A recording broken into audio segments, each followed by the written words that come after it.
the scoreboard, and it's tied at 29. Nice enough to join us now. He was sidelines last night for ESPN NBA and radio host, the great George Sedano. George, thanks for your time. We, of course, are just talking all day here about that Kings win last night. Would you consider last night a statement win for the Kings? Oh, I don't think there's any question. I think the fact that they had already beaten the Lakers 3 in a row, and to get that season sweep for the second time in franchise history and the first time in 8 years, I thought was big. And I love the way they did it. They were so physical. They did it with defense, really, in the third quarter. That's kind of what gave them that extra push to get past them and then eventually hold on to the lead. You know, something that they struggled with, as you guys know very well, particularly at home. They've been a pretty bad defensive team. I think 29th in the league and then 12th on the road. So I don't get it. And I'm sure Mike Brown also wonders why they have those discrepancies. But I love the way they did it, and I think it meant a lot, certainly, for them and the momentum that they can have moving forward. Yeah, you're 100% right, George. Kyle Draper here, man. You know, just the physicality that the Kings played with, and especially at that center matchup between Domantas Sabonis and Anthony Davis. And we know AD has struggled with Domas over his career, winless against Domantas Sabonis. Why is that such a difficult matchup, you think? You know, it's fascinating to me. There are a couple of guys that he struggles with, and Domas is clearly one of them. It's funny because of Domas's first 8 shots, all 8 were on against AD. He was 5 of 8 from the floor basically till the last 6 minutes of the game, and all 8 attempts were on Anthony Davis. He was going right at him basically the entire game, and I think it's that. I think that a lot of guys, when they play against Anthony Davis, can be a little tentative because of Anthony Davis's, athleticism and reach and things of that nature. And I think the guys who have the most success are the guys that go straight at his body. And Domas is one of them. Joker is clearly one of them. And interestingly enough, Yusuf Nurkic is the other guy. And I think those guys, because they play particularly a more powerful game and can put it right in his chest, I think those are the guys that AD struggles with a little bit because he's got to play more of a strength game as opposed to a more athletic game at that point. George Sedano with us from ESPN. George, as you probably know, in Sacramento, we get a little overprotective of our players if we feel like they're not getting the respect they deserve. So I wanted to ask you about Domas, not from an emotional standpoint, but from a clinical standpoint, because you have, your national ESPN NBA perspective here. He leads the league in triple doubles. Why, in your opinion, does he continue to kind of fly under the national radar? That's a great question. I look at him as a guy who, to me, is a perennial all-star caliber player. I think that position, and if you look at it historically in the Western Conference, it's been a thing, even dating back to the days of KG and Dirk and all those guys, right? The power forward position has always been pretty stacked. Now, the NBA has obviously gone through a metamorphosis of sorts. So now it's like the center position is the old power forward position, even though it's kind of more of a hybrid at times, depending on who the player is. So I think but it's still the same thing. Basically, that big man position has become a position where there's just a lot of talent, right? Like look across the board. And there's new guys coming in, whether it's Chet Holmgren and Wemby and whatnot. I do think that there's always guys that are underappreciated. And I'll say this about the Champs, for example. Jamal Murray, to me, he's a guy that I believe is underappreciated in a big way.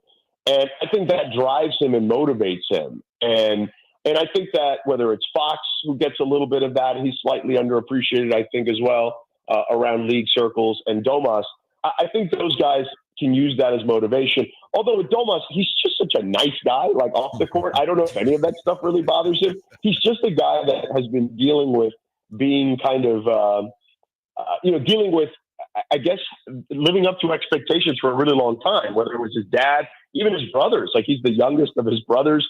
So I think he's just used to that. And I don't think it gets to him mentally. I think it's just part of who he is. And he just plays the game at such a high level and doesn't think about all that other stuff. George Sedano joining us here on the Drive Guys, Sactown Sports, 1140. You brought up the defending champs, the Denver Nuggets. And, about a month or two ago, the prevailing thought was, man, the West is so tough. There's so many teams, but we're seeing a team like Minnesota deal with the cat injury. Clippers seem to be having some injury issues right now. Is it Denver's and then everybody else in the Western Conference, do you think? It's the Nuggets and then everybody else? Yes, that's the short answer. And I think if you look at what they've done, really going back to last year, but this year they're even better at it. If you get to the last 5 minutes of the game and you don't have a significant lead on them, you're done because they're going to out-execute you every single time. I saw it last night against Miami before we tipped off in Sacramento last night. Mm-hmm. Miami, I believe, had like a 1-point lead with about 6 minutes to go. I left to go to the court. I looked on my phone because I saw we were about to tip, and I said, I wonder what happened. I looked at the play-by-play, and I looked at the final score, and it was a 10-point game. And that's what they do. They did it the other night. Toronto had a 21-point lead. Now, granted, that was in the third quarter. And then they just blew past them from that point on and ended up winning comfortably in that game. I saw them do it to the Lakers multiple times already this season. It's what they do. And that's what championship-level teams do. And you look at their starting five, that's the best starting five in the league right now. When you look at Joker, you look at Murray and that two-man game that they can run, and obviously KCP, Porter Jr., and Aaron. And what they do, I just don't know if anyone can match them. As good as Boston is, I just don't think they're as good as those five guys.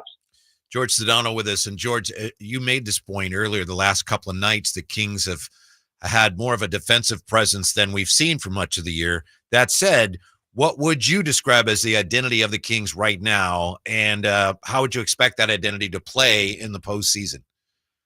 Well, they're clearly an offensive team. I don't think there's any question about that. They're incredibly explosive, and I think that is their identity. But I think we saw last year in the playoffs that they're capable of playing really good defense. And I think this year, because of the physicality that Kyle just alluded to a moment ago, and I mentioned as well when I came on, I think that's in their arsenal. And I don't know if you can bring that out regularly in the regular season. And I know coaches, that drives them nuts, that you don't see that with some regularity. But there is and I hate to call it a switch, but there is a different level of play in the postseason than there is in the regular season. And a lot of it goes into game planning and physicality, and the game slows down just a tad, and there's more half-court execution that needs to be done.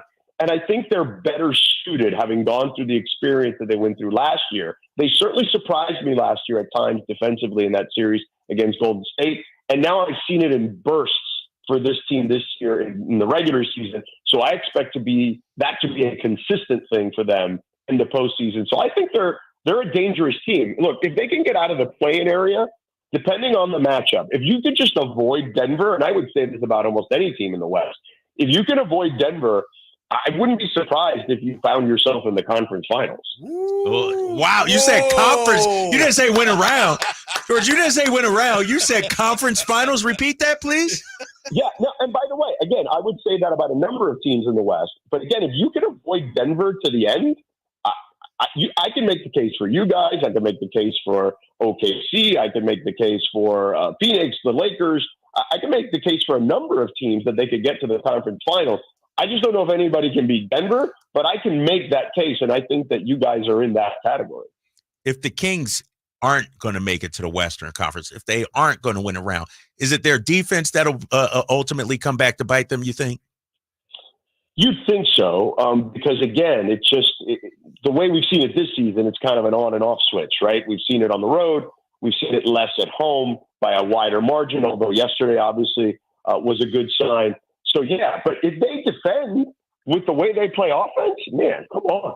Like, the sky's the limit for this team in regards to getting beyond the first round. Like, I legitimately think, like I said a moment ago, you find yourself with the right matchups. And that's not enough because, again, a lot of teams outside of Denver, I would say almost all of them outside of Denver, are somewhat matchup dependent. You can be there facing potentially the defending champs in the Western Conference Finals. George, how crazy is this? And we know the standings are very volatile right now, but if right now they had the play-in games, you would have Luka against KD and you would have Steph against LeBron in the play-in games. That's insane. It is insane. I don't know how much, if you gave the NBA truth serum, they'd love that they'd have some of those huge stars at the bottom and they'd be knocked out pretty quickly, potentially, or at least two of them would be knocked out. But it certainly brings incredible drama, right? A hell of a lot of drama for that first round of the play-in, because, and honestly, it's funny. I don't like to switch sports and cross sports comparisons, but it's kind of like what baseball did for a number of years, where they had that one game playoff. Yeah. I actually think they made a mistake by going back 2 out of 3 in this wild card round that they did last year. I think there's a lot of fun watching a one-game scenario. Mm-hmm. It's what makes this time of year so much fun for basketball fans, because we get to see the NCAA tournament. George Sedano, thanks very much for your time. Great job last night. We appreciate it. Hope to talk to you again soon. Thanks for having me on, guys. Anytime. Appreciate it. All right, George. Thanks for the kind words about the Kings, huh? He said Western Conference Finals. He didn't say win a round, win a game, win a series. He said they could go to the finals as long as they avoid Denver. Yeah. I love it. I look at you're happy. Hey, let's clip that and keep running that, right? He said, hold on. I said that about a lot of teams. But the Kings were one of them. Yes. When we